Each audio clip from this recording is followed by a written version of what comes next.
I lived in the Dominican Republic. How many of you know Dominican Republic? Have been there?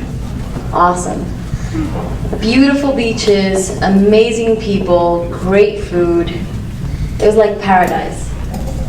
But here I was at 11 years old living a nightmare.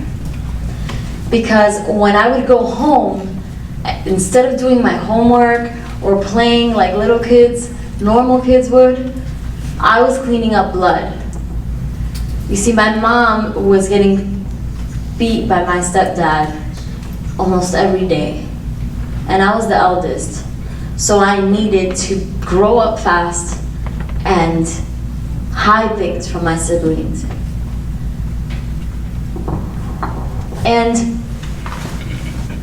my stepdad was a monster. And not only was he a monster, but his dad sexually abused me. And so here I was going to school with this mask that was like permanently taped, pretending like everything was good, stoic. I didn't have friends. I couldn't study, so I was doing bad in school. And I would just be by myself. And every day got worse. To one point, he burned my house.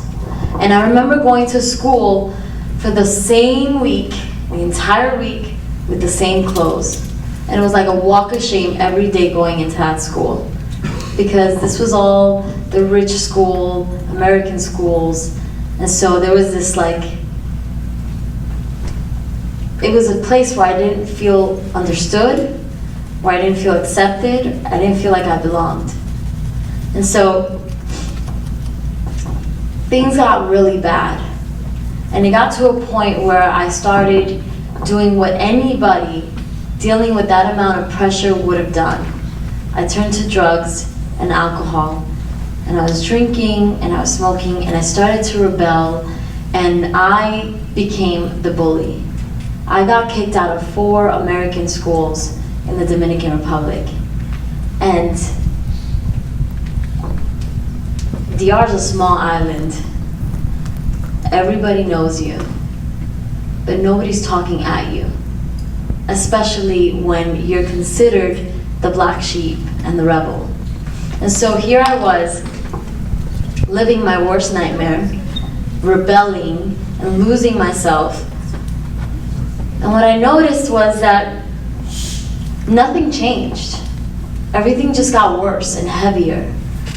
And so one day, I did the unthinkable. I drank a bottle of Clorox, and I drank a bottle of pills, and I tried to kill myself because I didn't want to live anymore. And I remember waking up in the ER room with the doctor saying, "Wake up!" And I thought that that was like my wake-up call, like in heaven. And here he was telling my mom that I almost didn't make it, that I almost died that day. And from that point on, I was like, enough. I'm done playing the Lone Ranger. And so I opened up and I started talking to my teachers, and they recommended, why don't you share it with some of the girls? And so I opened up and started to share what was going on. And what I noticed is that as soon as you muster that courage to start being real about what's really going on, it's actually effortless for people to connect with you and to bond with you and to actually relate to you.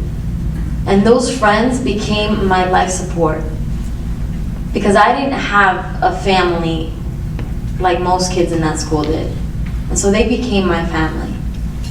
And so, do you think my nightmare ended just because I started speaking up about it? No. It just got worse. And I remember one day, a month after I graduated, pawning my necklace and buying a one-way ticket to New York. And I was in New York, homeless. And I slept in the streets at shelter homes for 3 months. Do you know how bad it is when you don't eat for several days in a row and then you try to eat? Your stomach is closed and you're just throwing up. And that's what happened to me. at least once a week. I ate from trash cans. I never shared this story until much later. But I remember being in the streets, and we didn't have social media like now. I believe back then, not even MySpace existed, but I remember getting an email from one of the girls, one of my friends, saying, Michelle, we're going to New York, we're going to college, to Manhattanville College, come with us. When you're so in survival, the last thing you're thinking about is college. The last thing. So going to college wasn't even a thought for me. And so when they said that, it was like, again, my lifeline. And I said, yes, let's go. What do I need to do? Within a few weeks, they spoke to my teachers, they gathered up my transcripts from all 4 different high schools. They got essays that I had written senior year, and they submitted my application to Manhattanville College. And I got in within a month. The dean called the shelter home and told me what was going on, asked me if I wanted to come into college sooner and be on campus by the summer. And so a group of people came together for me. College was not even in my thoughts. And they made that happen for me. And from that moment on, I was like, you know what? I am going to make this moment count. So college became my safe haven. It was the first place in a long time that I felt safe, that I felt at peace. And I started to give it my all. I graduated with triple majors, finance, marketing, and international business.